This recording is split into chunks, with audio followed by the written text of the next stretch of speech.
meu egoísmo. Eu queria apenas que me fosse permitido olhar para trás, enxergar o que não estava ao alcance dos meus olhos e poder então reparar os meus erros.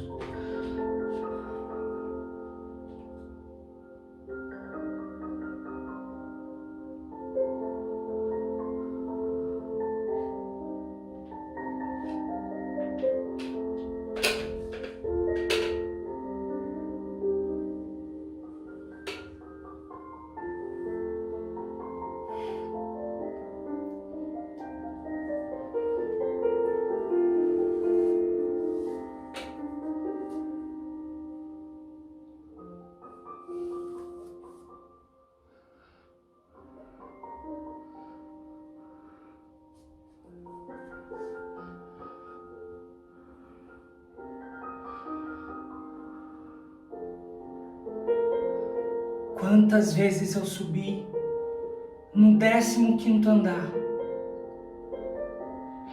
e de lá eu abri os braços, eu olhava para aquela imensidão. Seria uma fuga tão linda.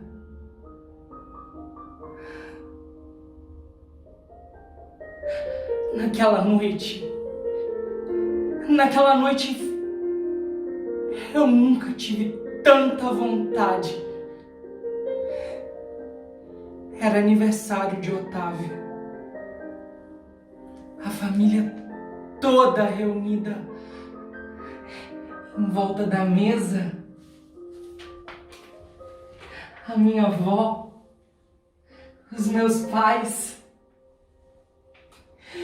Num canto a minha avó olhava para mim e me encarava como se soubesse, como se quisesse arrancar de mim tudo aquilo que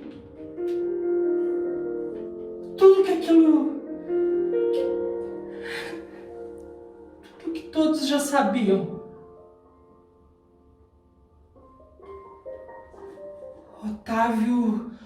O Otávio ele tirou uma caixinha pequena do bolso. Levantou-se na beirada da mesa e pediu Elizabeth em casamento. A minha avó me encarava. O seu irmão mais novo, ele já se casou? E você? Quando você vai se casar? As escadarias que davam acesso ao 15º andar surgiram na minha frente, sorrindo de forma desesperadora.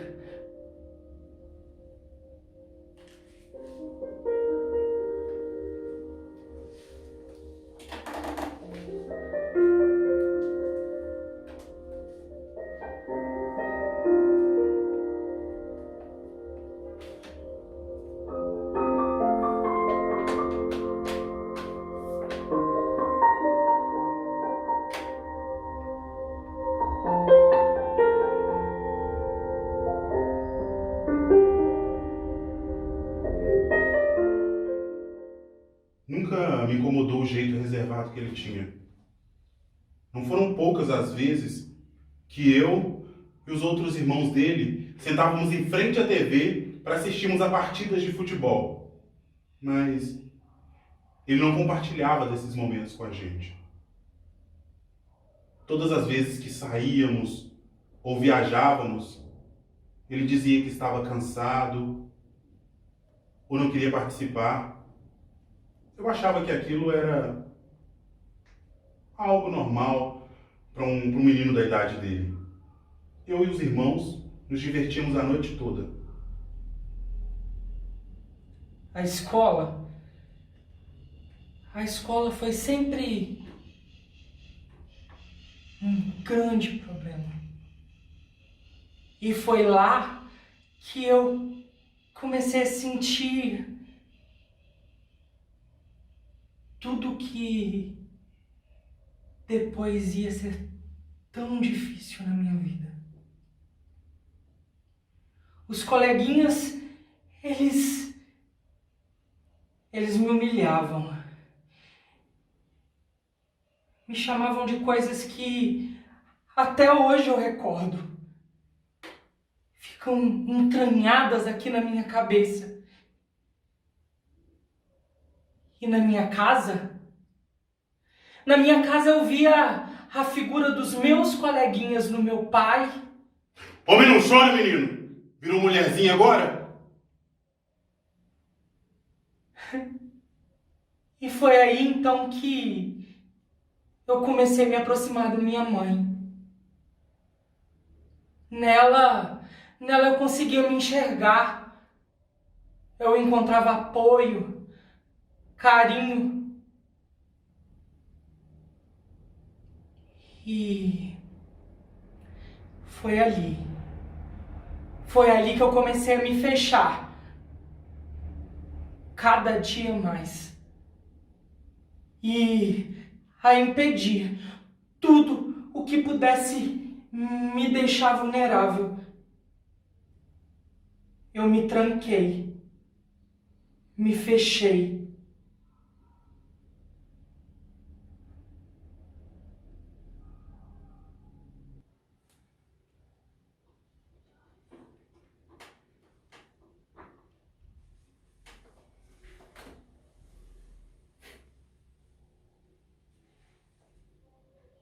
No primeiro dia dele na escola, a mãe dele não pôde buscá-lo e me pediu para ir até lá. Eu lembro que eu cheguei na escola, já faz muito tempo, mas eu me lembro como se fosse hoje. Ele veio correndo e foi logo perguntando pela mãe. Eu disse que a mãe dele não pôde buscá-lo e que eu ia levá-lo para casa. Perguntei como tinha sido o primeiro dia dele na escola. E ele só me disse que foi legal.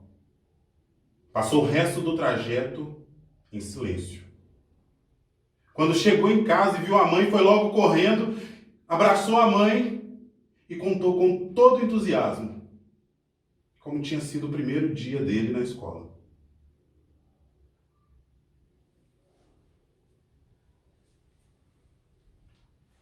Passado um tempo, eu comecei a sentir que eu precisava me encaixar na sociedade.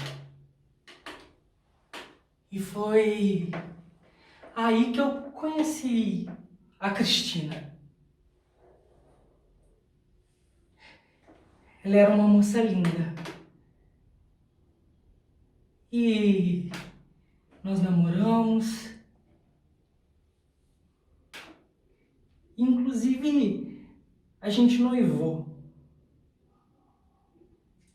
Eu precisava manter aquela sensação de poder estar junto, de poder estar presente.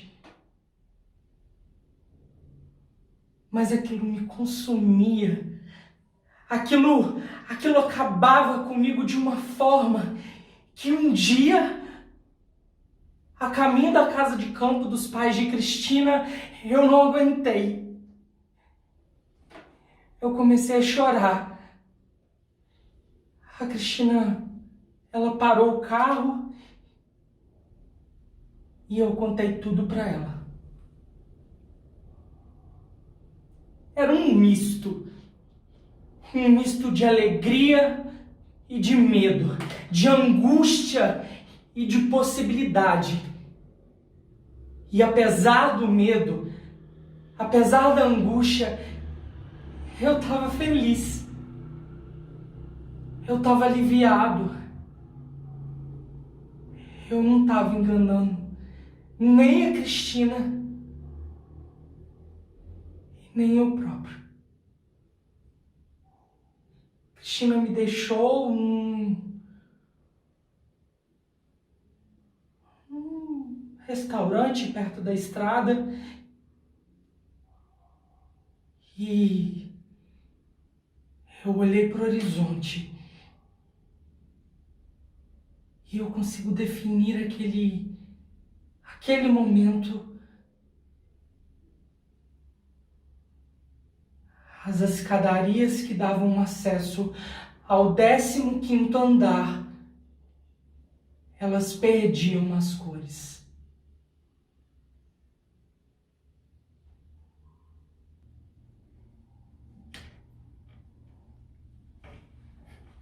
Cristina era a moça que todo pai queria como esposa para o seu filho. Eu me lembro que logo que ele contou pra gente que eles haviam começado a namorar, a nossa alegria foi imensa. Mas logo no início do relacionamento, eu percebi que havia alguma coisa diferente entre os dois. Não era comum vê-los em situações mais íntimas, como os irmãos deles faziam. Comentei sobre o assunto com a minha esposa, mas ela me convenceu de que eu estava criando ou vendo problemas onde não existiam.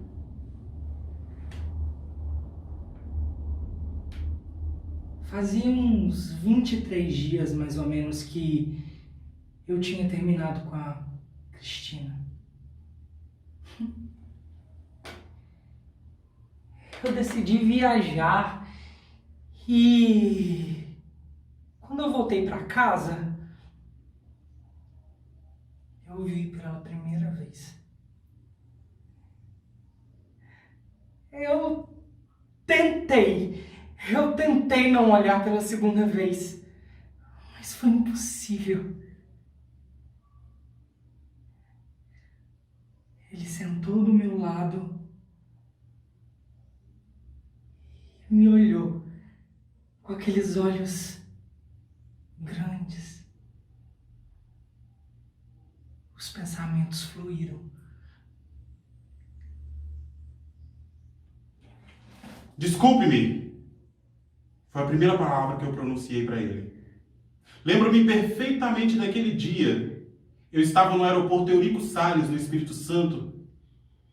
E assim que embarquei, ele foi a primeira pessoa que eu avistei. Nossos olhares se cruzaram. Ele virou a cabeça, mas voltou a me olhar logo em seguida, retirando depois. Robert, ele me fez ver a vida de uma outra forma. Ele me fazia sorrir. Nós nos divertimos muito e quando eu vi, a gente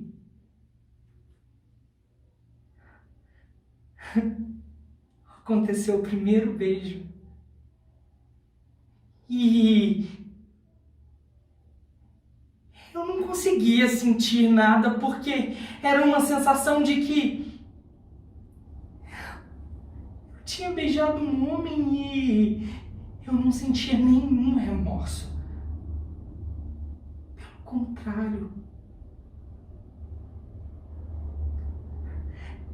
Robert me fez estar vivo. O mundo se encheu de cores e eu levei a minha casa uma vez. Algumas semanas depois que nós decidimos namorar. Chegando lá, eu apresentei Robert aos meus pais, aos meus irmãos, como um grande amigo. Eu segurei a mão de Robert e o levei em direção às escadarias que davam ao 15º andar.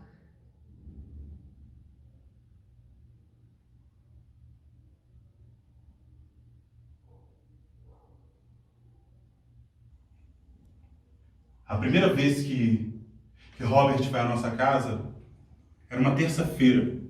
Se não me engano, era feriado. Chovia muito. Lembro que eu fui até o carro com meu guarda-chuva e assim que eu cheguei na porta do carro, meu filho olhou com um sorriso gigante. Naquele sorriso, eu percebi o quão bem Robert e a amizade dele pelo meu filho estavam fazendo.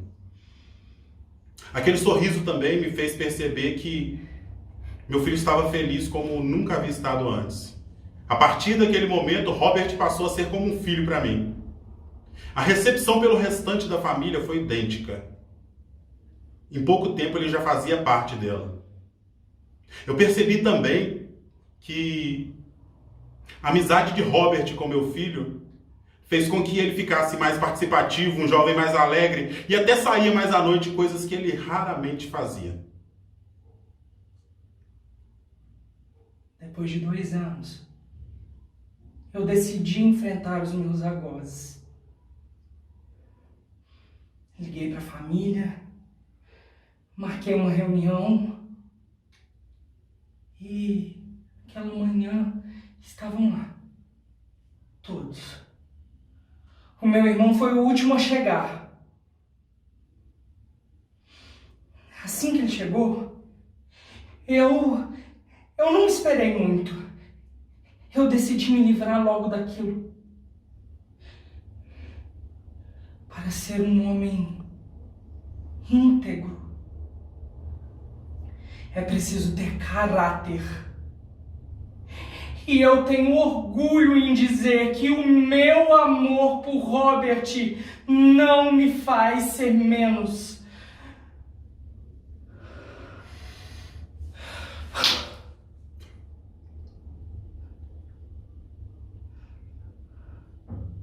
Eu queria muito ter dado aquele tapa. Mas nem isso eu consegui.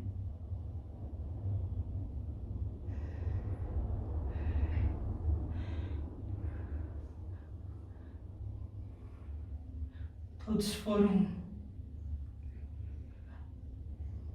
ficaram olhando. O meu pai, ele correu direto pro quarto. A minha mãe me abraçou. Nós dois choramos.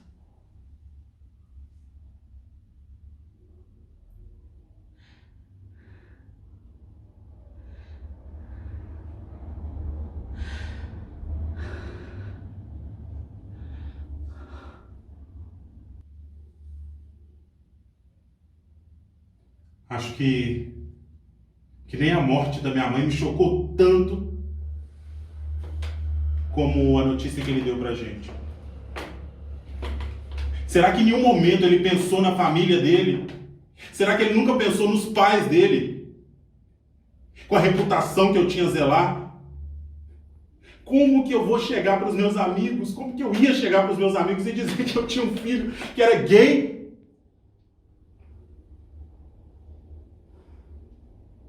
Eu acho que naquele Natal, se eu tivesse recebido a notícia da morte dele, hoje eu já teria me recuperado.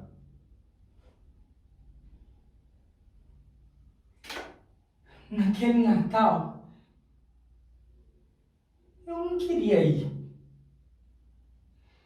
Mas o meu irmão insistiu, então eu decidi. Eu levei 2 presentes para ele.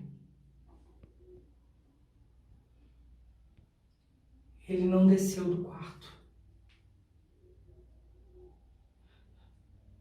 Nós comemos, rimos e ele permaneceu lá. Então, antes de ir embora, eu subi as escadas, bati na porta, mas ele não me atendeu. Eu entrei assim mesmo. Eu coloquei o presente do lado da cama.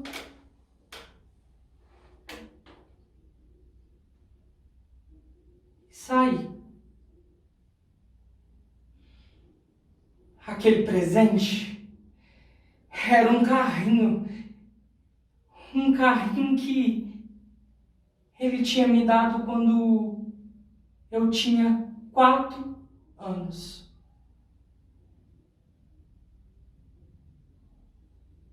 Pai, tá aí o seu presente. Você me disse uma vez que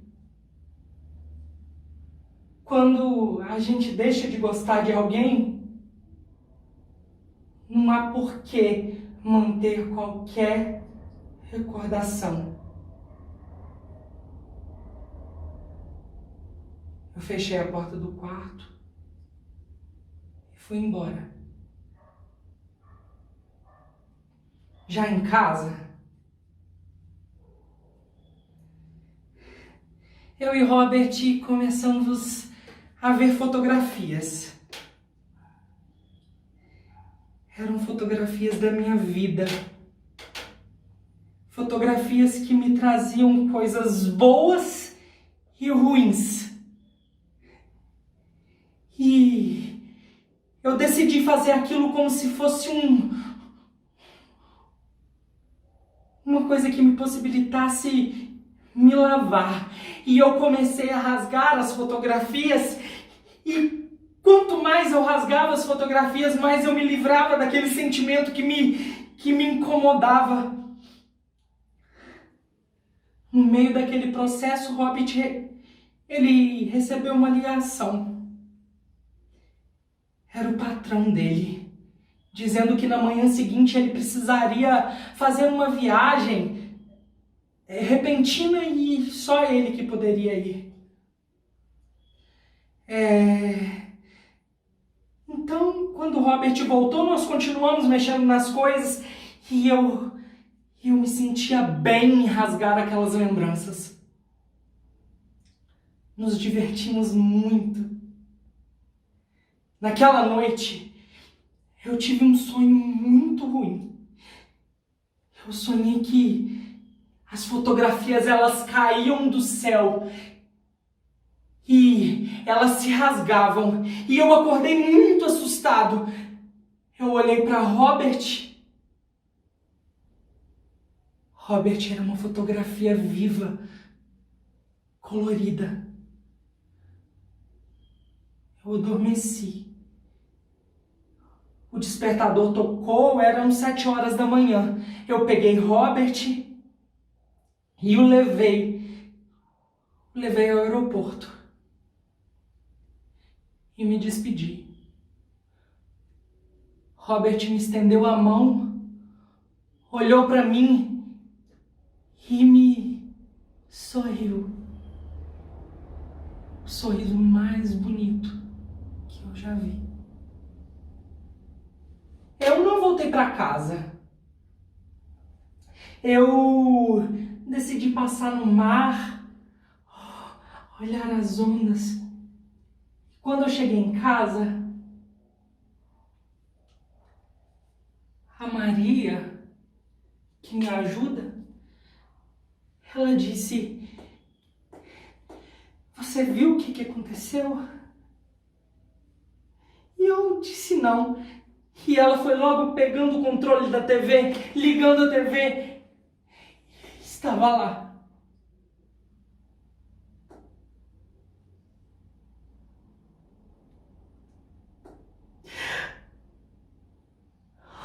Robert havia virado cinza.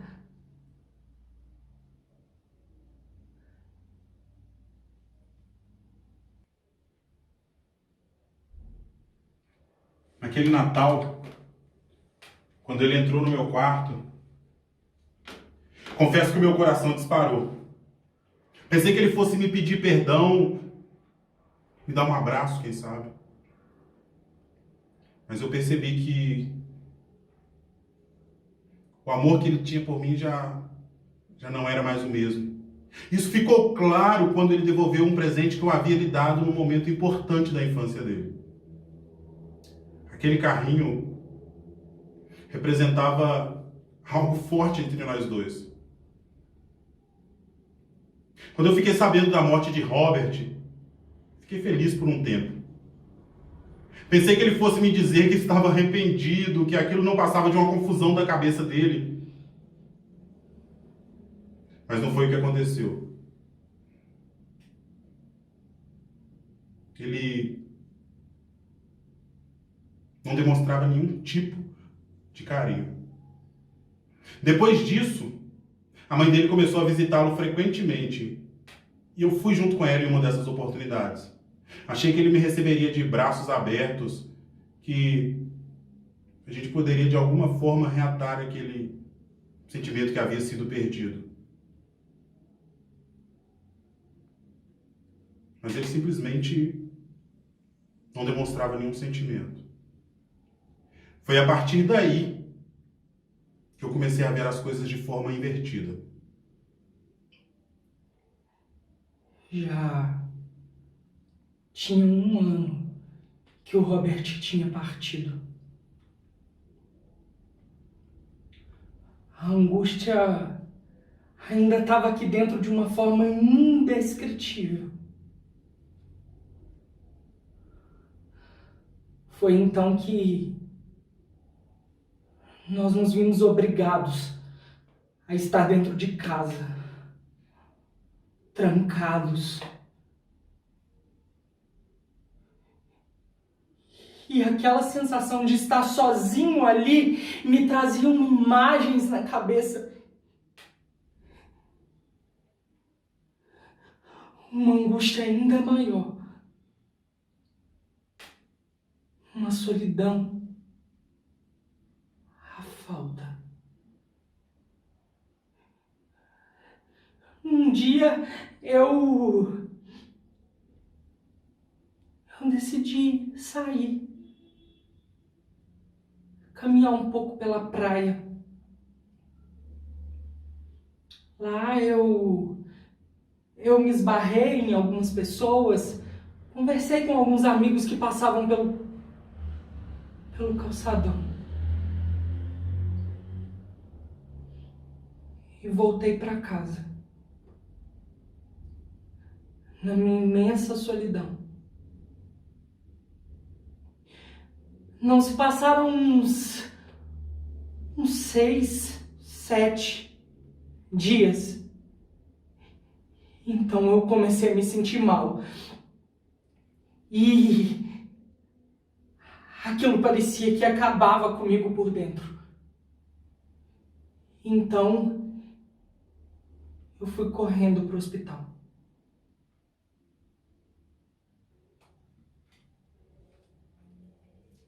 Naquela noite, eu havia tido um sonho com ele. Sonhei que a gente brincava na praia e de longe a gente via vários golfinhos. E esses golfinhos vinham nadando em nossa direção. Até que um momento eles pararam e ele nadou até eles. Ele olhou para mim e gritou: "Tô indo embora, papai." Nisso eu acordei todo suado, desesperado. Tomei um banho, sentei na sala. Minha esposa sentou do meu lado, pegou na minha mão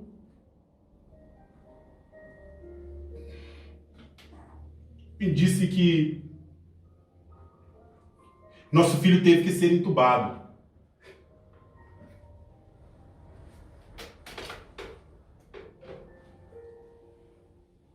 Naquela noite,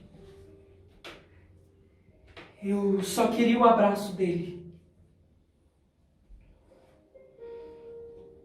Eu estava tão fraco.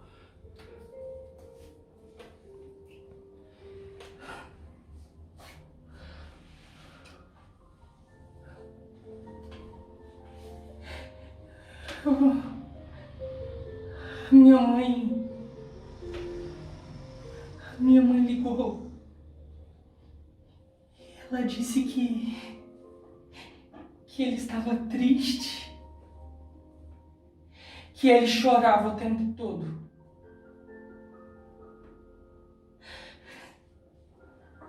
E que, se ele pudesse, ele entregaria naquele momento, o carrinho que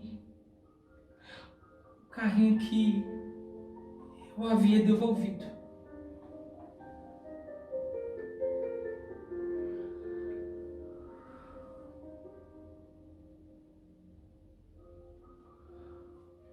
Eu te amo. E você nunca deixará de ser meu filho.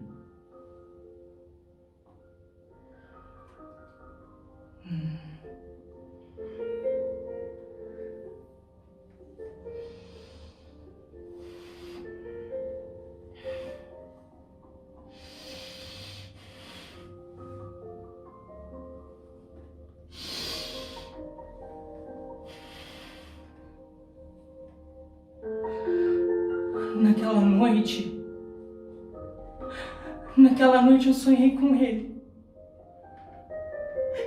Eu sonhei que eu corria, que eu pulava no colo dele e ele me abraçava.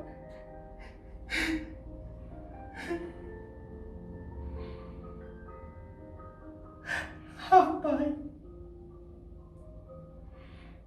se eu pudesse.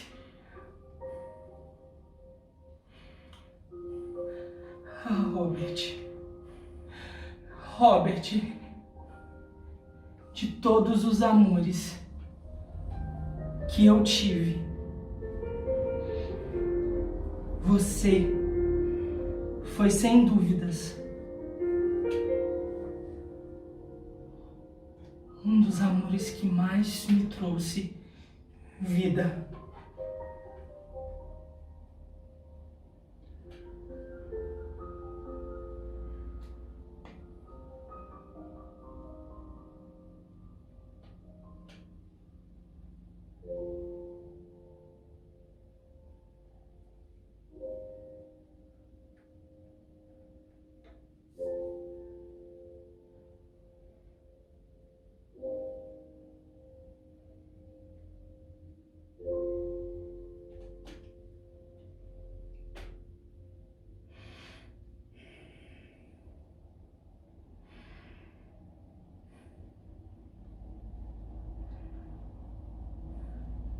Senhor,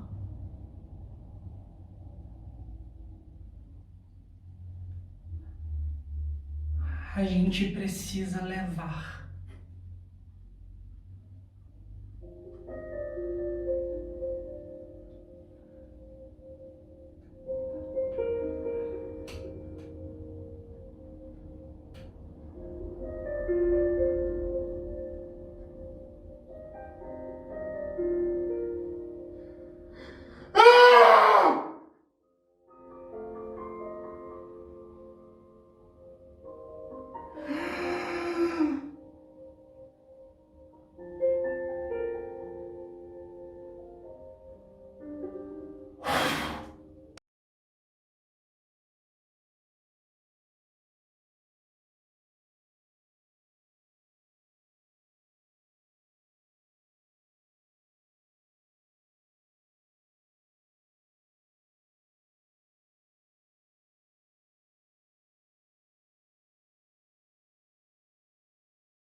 Aquela é um monólogo que contempla os devaneios de Verônica ao se ver apaixonada por Liz. A história trata sobre os sentimentos por ser mulher e se encontrar em outra mulher. Essa peça foi produzida com recursos da Lei 14.017/2020, Lei Aldir Blanc, através de editais da Prefeitura Municipal de Viçosa, com recursos da Secretaria Especial de Cultura, Ministério do Turismo, Governo Federal. Aumentem o volume de seus aparelhos eletrônicos e bom espetáculo.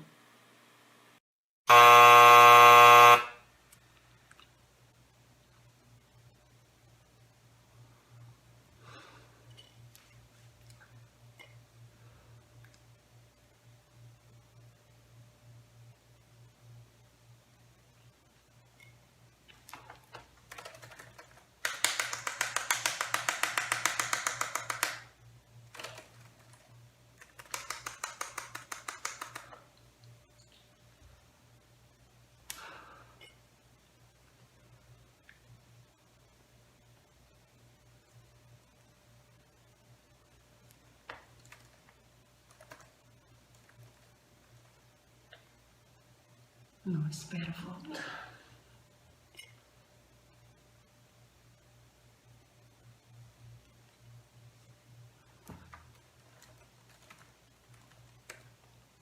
Estela, olha isso aqui, Estela. O que eu sei é que vai chamar Verônica. Eu pensei em cenário também. É a única coisa que eu sei até agora.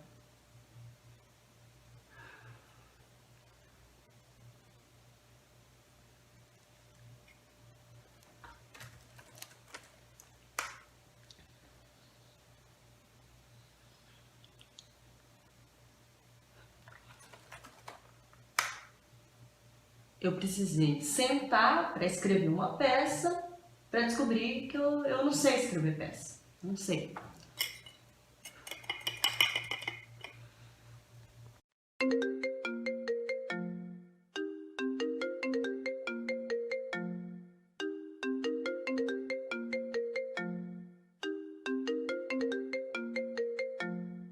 Oi? Vitor? Oi? Tô ouvindo. Não, vou participar sim. É? Por quê? Ah, é? Tá bom. Tá bom.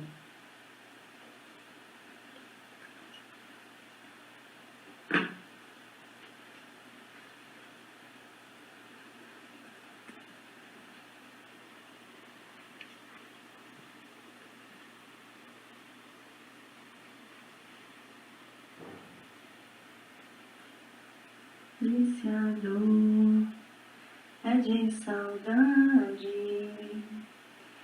e a saudade é de matar. Em meu peito a novidade vai enfim libertar. Devagar, esquece o tempo lá de fora. Devagar, esquece a rima que for cara.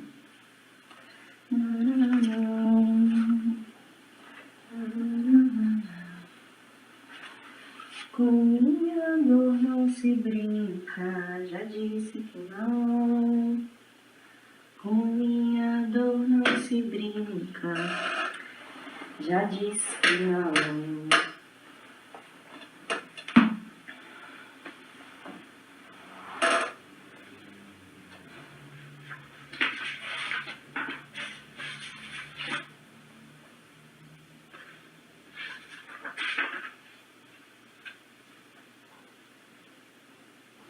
Usa meias compridas até os joelhos, porque mesmo no verão tem pés frios. Senta na beirada da cama e vai desenrolando as meias. Panturrilha, canela, tornozelo e para. Volta a se endireitar. A barriga impede que se dobre sobre si. Respira fundo, estica bem os braços e termina. Dobra as meias e as coloca debaixo do travesseiro. São apenas para dormir. Marília não é doce, mas olhando da outra metade da cama, eu não consigo não amá-la.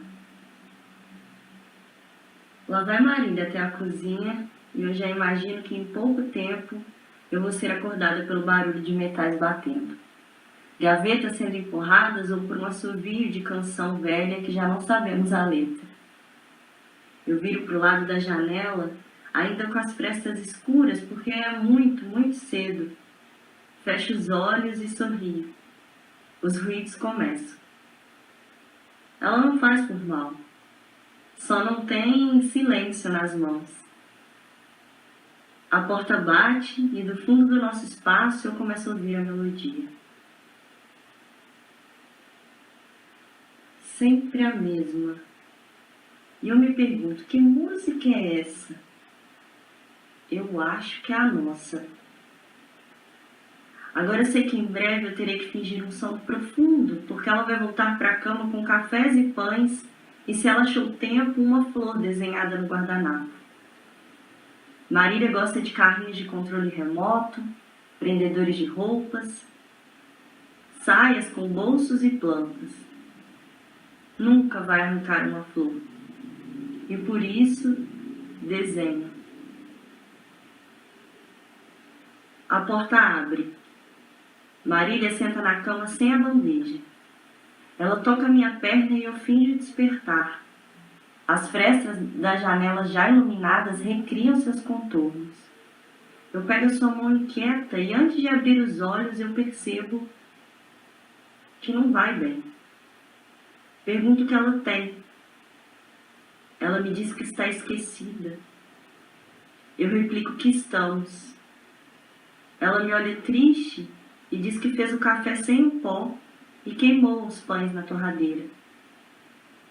Eu desalinho a testa no não entendimento e ela repete que fez o café sem o pó, que deixou a água só fervendo na moca e que, ao servir apenas água nas xícaras, ficou 1 minuto parada sem entender. Por isso os pães queimaram na torradeira. Ela me diz que está velha e esquecida, e eu digo: somos velhas esquecidas.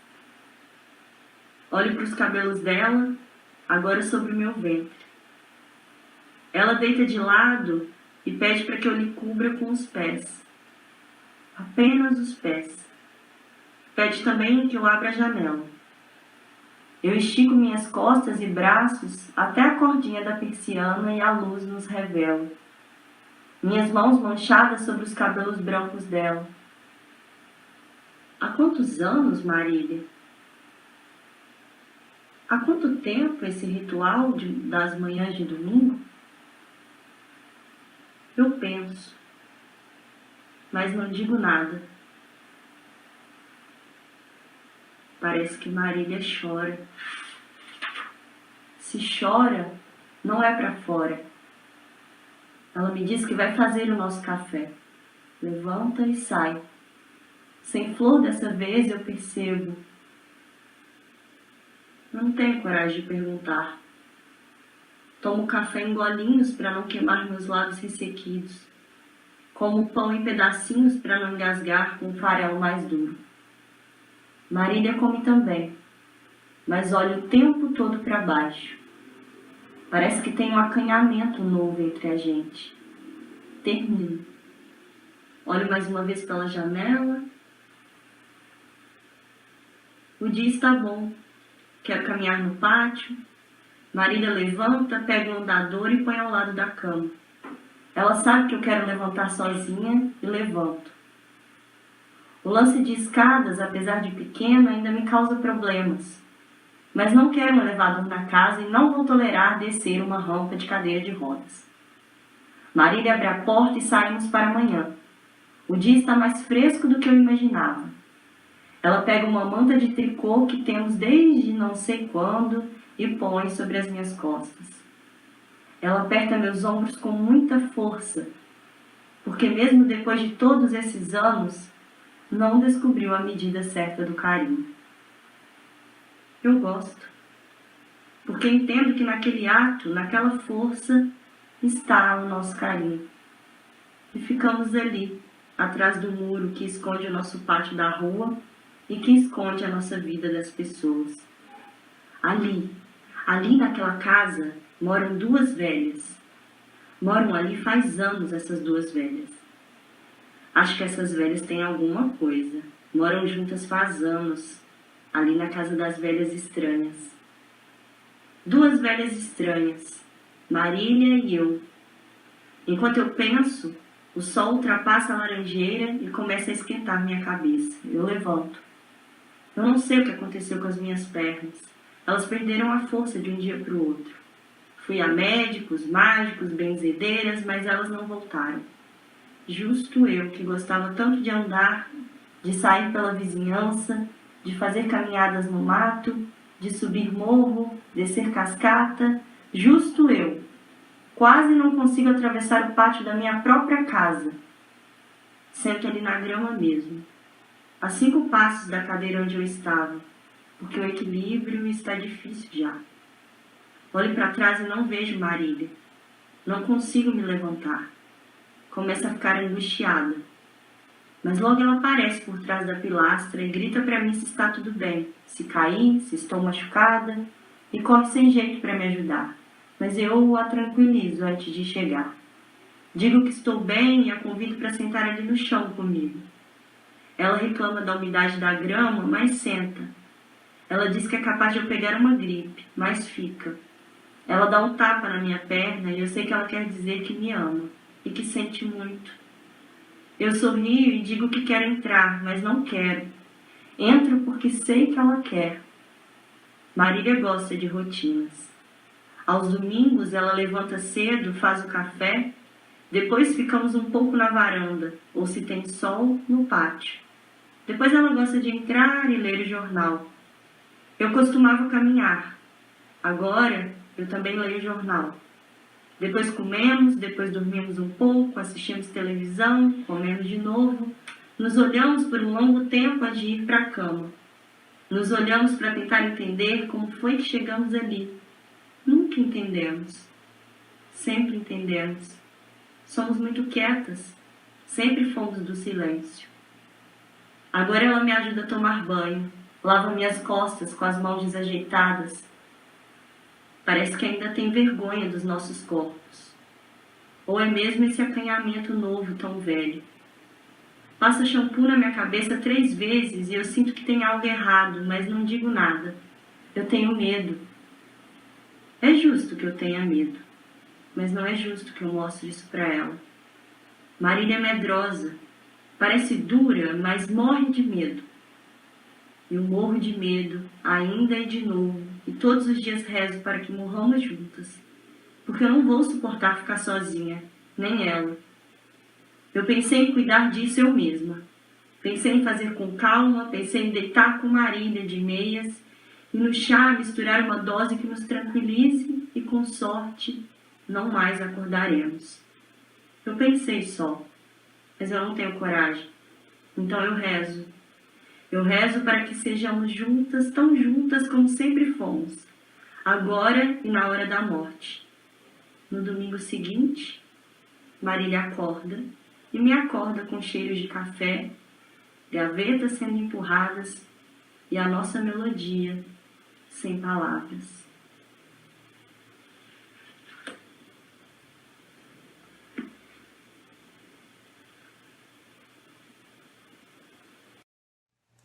Não, a questão do livro é que ela me emprestou e era engraçado reconhecê-la nos destaques que ela fez nele. Aí eu já estava folheando e li um conto que ela destacou de 2 velhas esquecidas. Era estranho como que eu ainda via ela.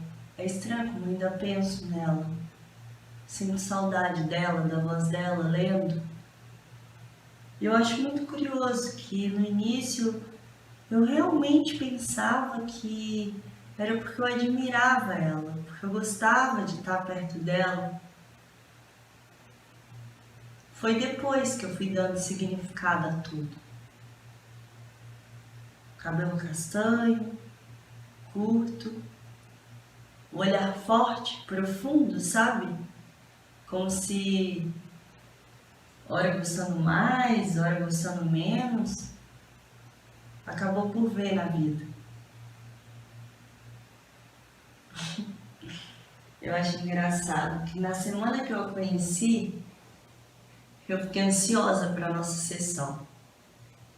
E aí eu cheguei e você me perguntou como tinha sido a minha semana, como foram meus últimos pensamentos. E aí eu lembro que eu comecei como eu sempre começava, tentando enganar a mim mesma e evitar de falar sobre o que eu deveria falar. Ai, Fernanda, sei lá. Tem coisa mais burguesa do que divã e psicólogo. Não entendi esse assunto agora, Verônica. Qual o contexto?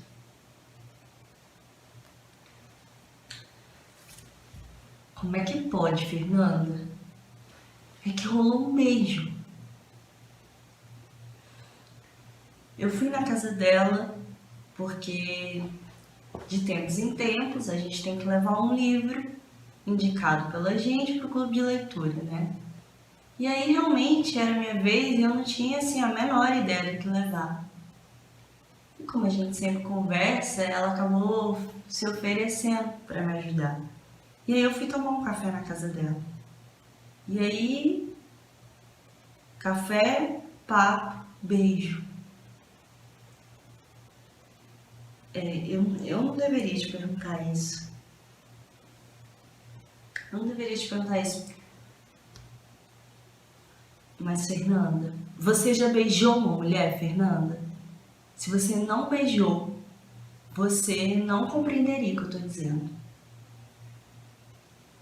Era um beijo doce, intenso e doce.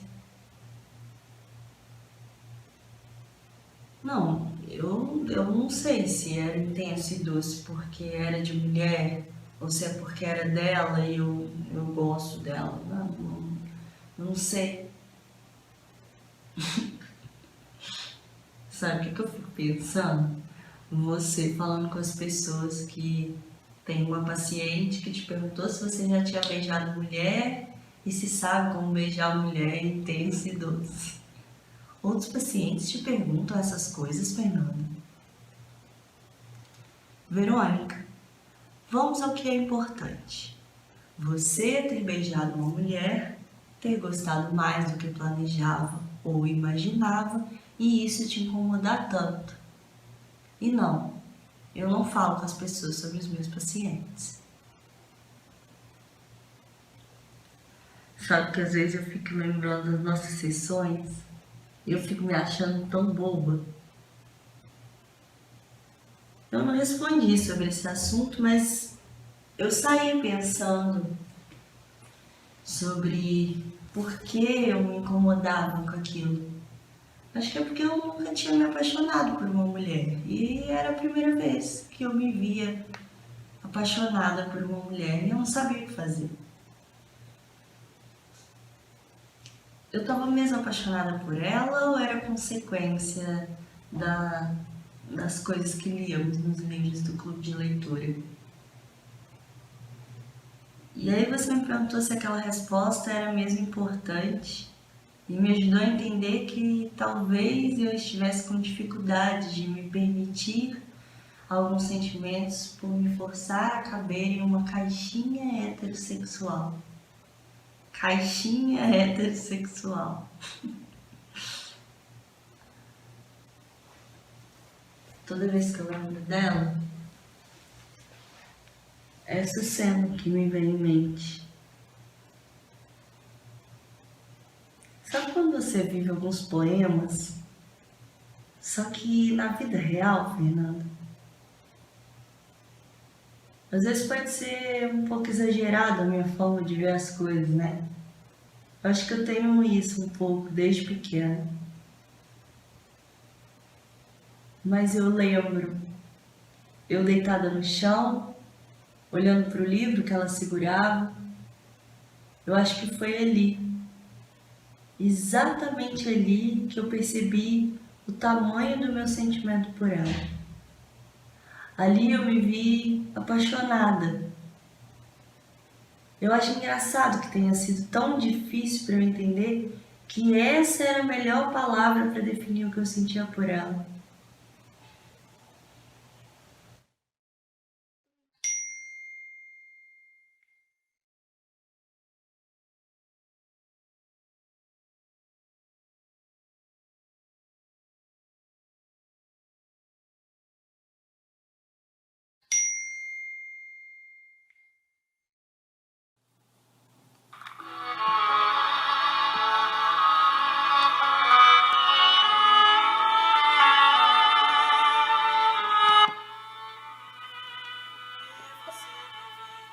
É engraçado ver essa vista. Não é que eu tava acostumada a vê-la só pelas suas fotos.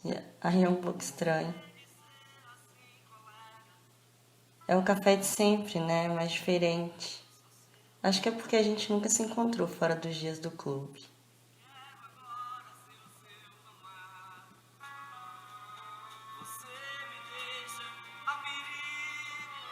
Se eu gosto de café? Gosto, mas gosto especialmente desse.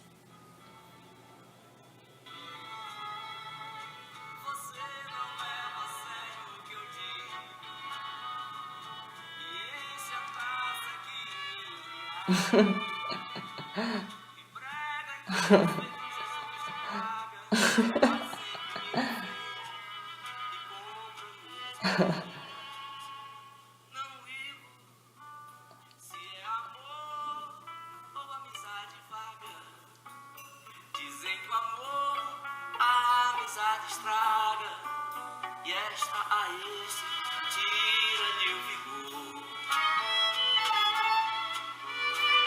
Não ligo se é caretice ou romantismo prévio.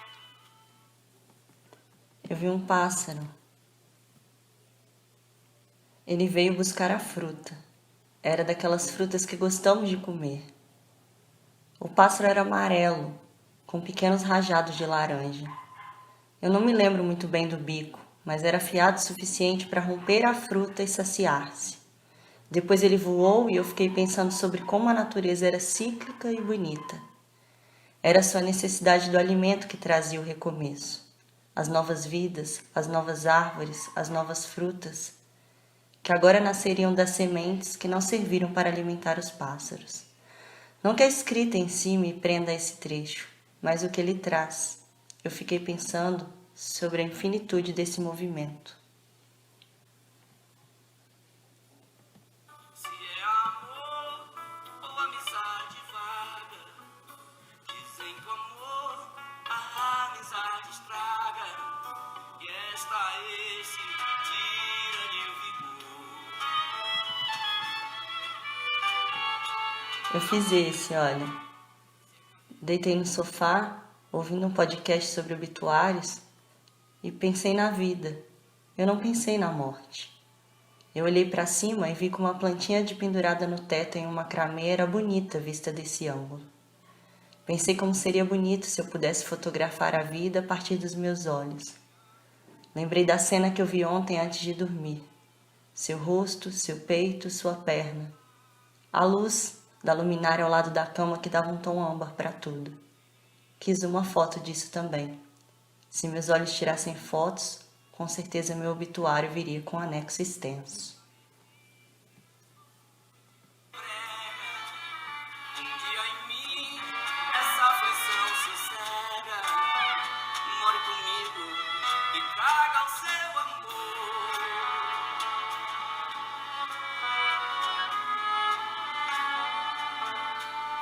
Você me arrasou.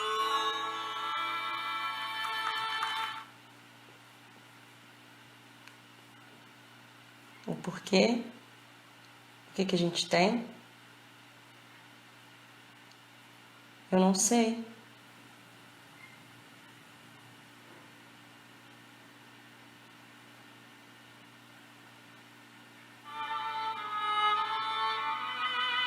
Por que você não vem morar comigo? Alimentar meu cão, meu ego. Cansei de ser assim, colega.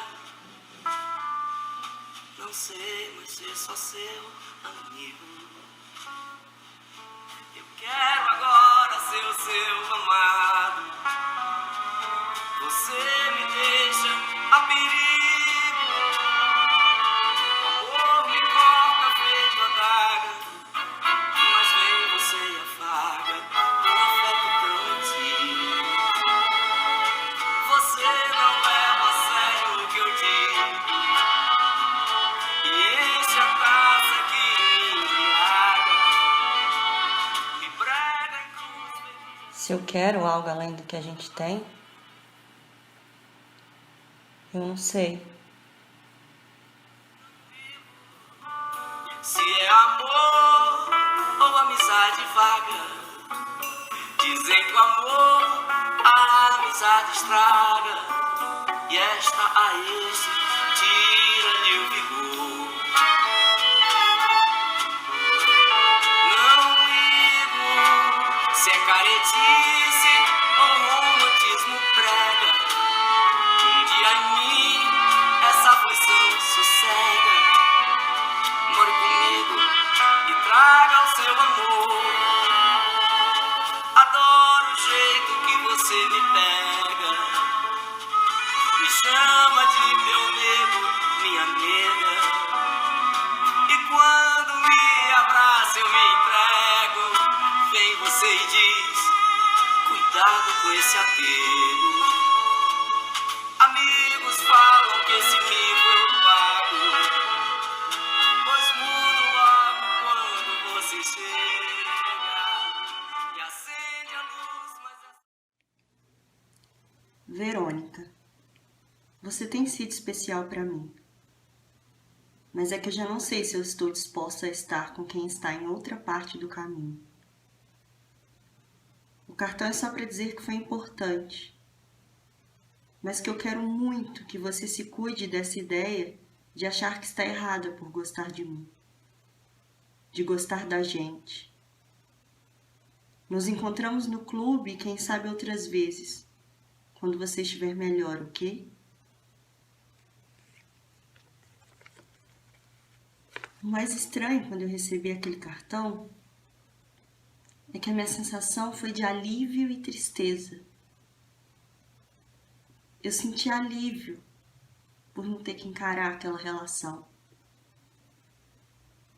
E eu senti tristeza por perceber que no fundo eu estava torcendo pela não reciprocidade.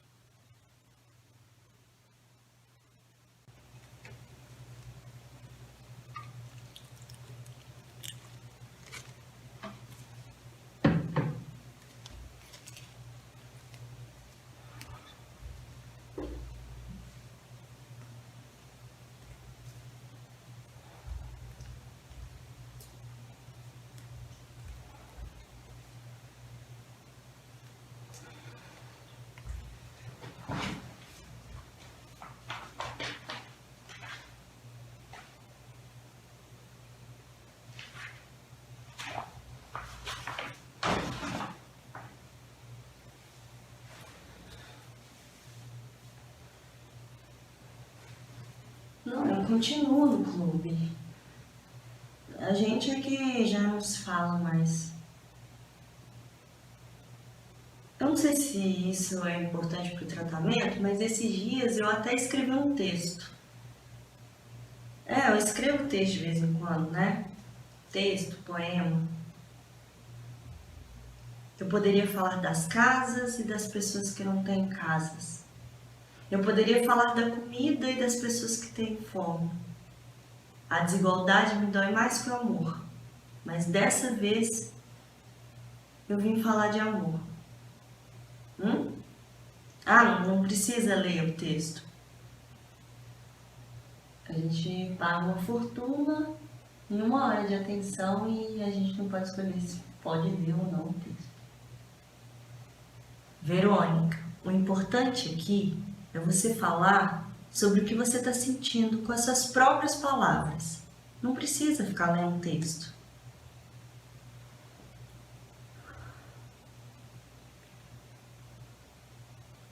Acho que é porque eu até lidei bem com o caso que a Liz engatou logo depois.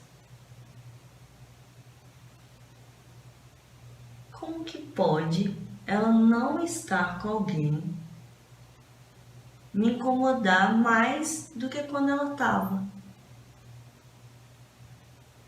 Foi o Vitor, aquele meu colega do clube, que veio me contar que a história delas não foi pra frente. E agora, do nada, eu fico olhando para a planta que ela me deu.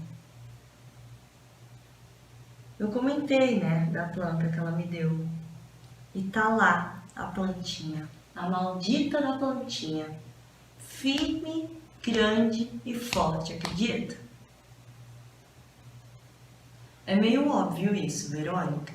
Se você rega a planta, espera-se que ela fique firme, grande e forte, né? Eu ignorei aquele comentário ácido.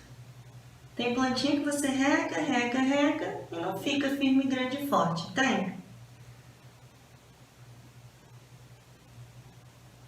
Eu sei lá. Aquela planta fica lá como se tivesse jeito de outra coisa nascer também, sabe? Aí eu fiz um texto sobre isso, sobre a sobrevivência da plantinha. E eu lembrei de toda essa história porque eu não consigo parar de pensar no que o Vitor me disse. E eu tô contando tudo isso porque é estranho que uma plantinha me faça gastar tanto tempo olhando para ela. Bom, Verônica, então vamos agendar a nossa próxima sessão?